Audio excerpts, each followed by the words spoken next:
회계사님들 엑셀 방송이라고 들어보셨어요? 처음 들었어요. 네, 저는 엑셀 못 방송이요? 들었어요. 자극적인 주제다 진짜. 300억? 별풍선 364번 아프리카? 터진 BJ. 아프리카면 300억을 벌어요? 우리는 아프리카로 가실래요?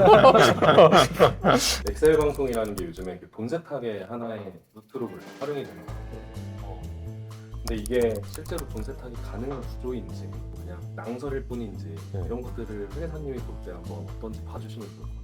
이게 사실 돈 세탁이라는 개념이 음지에 있던 소득을 양지로 끌어올리는 약간 이런 거거든요. 좀 언뜻 들으면 잘 이해가 안 돼요. 정상적으로 세금 납부하고 정상적인 소득을 얻는 사람들한테는 되게 이해가 안 되는 일일 수도 있는데 불법으로 자금을 축적하신 분들은 어떻게든 공식적으로 내가 이걸 벌었다는 거를 할 수 있는 그러니까 이런 수단이 좀 필요해요. 미드나 이런 데 보면은 엄청 많이 나오거든요. 어떻게든 뭔가 뭐 마약이나 이런 거 불법을 통해서 번 돈을 비용이 얼마가 들건 세금이 얼마가 나오건 어쨌든 공식적으로 내가 소득이 잡히는 방향으로 이거를 전환할 수 있는 거를 이야기하는 거고 제가 언뜻 알기로는 아프리카 별풍선이 뭔가 돈을 주고 별풍선을 구매해서 별풍선을 쏴주는 구조로 알고 있는데 뭐 그런 걸 통해서 이거를 하는 걸로 이해를 할 수 있겠네요. 최근에 그냥 우리나라의 그냥 사례만 봐도 예를 들어서 부동산을 취득한다 그러면 저희 자금 출처 그쵸. 이런 거 네. 어디서 돈 벌었냐. 그러니까 이 출처가 불분명하면 우리나라에서는 자산을 취득하는데 상당한 제한이 있거든요. 그러니까 출처를 좀 분명하게 하고자 하는 여러 가지 이제 복잡한 거래를 통해서 기존의 출처를 은폐하고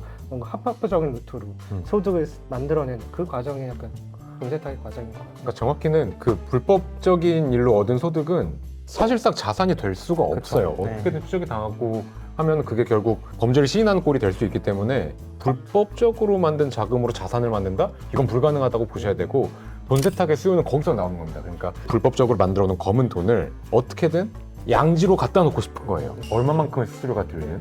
그러니까 그거에 대한 다양한 뭐 수법들이 있을 텐데 모르겠습니다. 저희가 회계사들이 이런 일 하면서 생각보다 그런 걸 많이 보지는 않아요. 그쵸. 변호사님들이 오히려 많이 보실 것 같은데 팔에 들은 적이라도 있으세요? 저는 본 적은 없어요. 네. 예전에 들은 얘기는 좀 있어요. 뭐 카지노라든지 아니면 해외 법인들을 통해서 뭔가 그런 일들을 하는 얘기를 언뜻 듣긴 했거든요. 저도 그런 디테일한 방법이나 이런 것까지는 알진 못하지만 그때 알았던 거는 이 돈 세탁의 수요가 진짜 많구나. 이 불법적인 자금을 좀 양지로 끌어올리는 거를 어떤 식으로든 하고 싶어 하시는 분들이 진짜 많구나라는 거는 그때 좀 생각을 해봤거든요. 아마 그래서 지금 아프리카 별풍선 얘기가 나오는 것도 그런 분들이 여기가 좀 괜찮은 돈 세탁의 용도로 쓸 수 있겠거니 싶어서 이런 얘기가 나오지 않았나 싶어요. 돈세탁을 하고자 하는 수요 그런 분들은 굉장히 많으신데 방법도 되게 여러 가지인 것 같고 최근에는 뭐 NFT나 코인 이런 걸로도 돈세탁에 대한 뉴스 기사를 많이 보시잖아요. 근데 별풍선은 별풍선 새롭네. 하다 이제 별풍선까지 근데 이제 기본적으로 아프리카에서 그렇게 수수료를 떼가는데 보통 한 20% 30%를 떼가거든요. 그런데도 돈 세탁을 하는 게 하고 싶으실 거예요. 그게 아까 말씀드렸다시피 수수료가 얼마인지가 중요하지가 않아요. 그러니까 음지에 있는 돈이 양지로 올라오는 게 중요한 거고 수수료가 20-30% 뗀다고 하지만 그게 다가 아닐 거예요. 별풍선을 사면서 아마 부가가치세도 내실 거고 그게 한 10% 되실 거고 그거를 받으시는 분은 그거를 수익으로 또 신고를 하셔야 되니까 또 일정 부분 소득세를 내실 거거든요. 그럼 사실상 아무리 못해도 50% 이상의 뭔가 거래 비용을 지불을 하신다는 얘기인데 그렇게 해도 좋으니까 음지에 있는 돈을 양지로 올리고 싶어하는 수요가 분명히 있을 것 같아요. 은닉한 재산은 많은데 소득이 없다. 그러면 솔직히 우리나라에서 신용카드도 못 만들잖아요. 못 만들죠. 돈이 많은데 쓸 수가 없는 거야. 아니면은 뭐 뭘 사고 싶은데 뭐 자동차를 사고 싶어도 뭐 중고차 현금으로밖에 못 사고. 드라마에서 보면은 간접적으로 경험해서 느낀 건데 불법적으로 재산을 축적하신 분들의 처음 목적은 재산 증식이 무조건 목적이었을 거예요. 근데 이게 일정 규모 이상 되면은 이분들도 사회의 주류층으로 합류하고 싶어하는 니즈가 분명히 있으시고 그러려면 자기들이 가지고 있는 그 불법적인 재산이 합법화돼야 되는 게 분명히 필요할 거고 그런 과정들 때문에 이런 수요가 분명히 생기는 거고 그 안에서 결국 그 수수료를 받아가는 누군가가 있을 거고 그러니까 결국 이 시장이 생기는 거고 이러면서 이런 이슈가 좀 생기지 않나 이런 좀 생각이 드네요. 이분들은 너무 하고 싶을 거예요. 왜냐면은 예를 들어서 이분들이 범죄를 통해서 벌은 소득이라면 얼마나 좀 가슴 졸이시겠어요. 이거 언제 나 갑자기 압수수색 나오면 어떡하지? 그렇죠. 근데 만약에 압수수색을 나왔어. 근데 돈 뭉치가 나왔어. 그럼 이거 뭐예요를 물어볼 텐데 다 압수되는. 소득 출처가 안 밝혀지면은 이거는 그냥 내 돈이 아닌 게 되는 거거든요. 범죄자의 입장에서. 그럼 결국에는 그렇게 음지의 돈을 양지로 올릴 수 있는 방법을 절대 없는 거예요.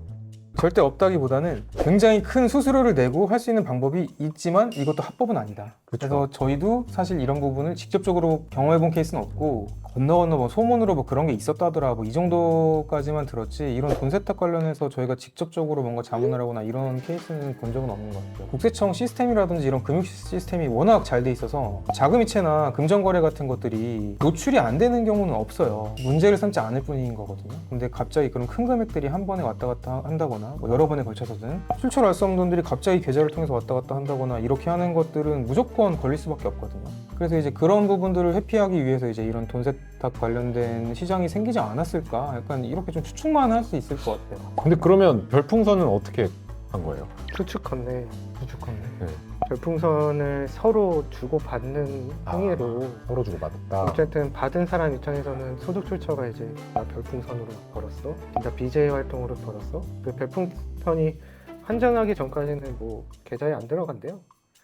그러면 이제 별풍선을 받은 다음에 그 별풍선 가지고 또 이제 다시 약정된 그 루트대로 쫙 뿌리시고 네, 다시 이제 돌려준다든지 하여튼 그걸로 계속 이제 왔다 갔다 하면서 결과적으로 이제 돈 세탁이라는 거는 거래를 복잡하게 만들고 출처를 따라갈 수 없게끔 만드는 게 좀 중요할 거잖아요. 뭐 해보진 않았지만 확인된 사실은 아니지만 뭔가 이 구조 자체에서 그런 아이디어를 낼 수 있을 것 같다는 생각이 가능은 좀 하겠다. 들기는 하네요. 가능은 하겠다. 네. 네. 왜냐면은 사실 수사기관이 별풍선 누구한테 받았는지 그럼 아이디 하나씩 어떻게 추적해 그거. 아이디 막 1000개 가지고 10,000개 그럴 수도 가지고 막 조금씩 볼 수도 있는 거고. 노력이 필요한 거네. 별의별 일이 다 있네요. 별일이 다 처음 있네. 들어봤어. 별일이 다 있네.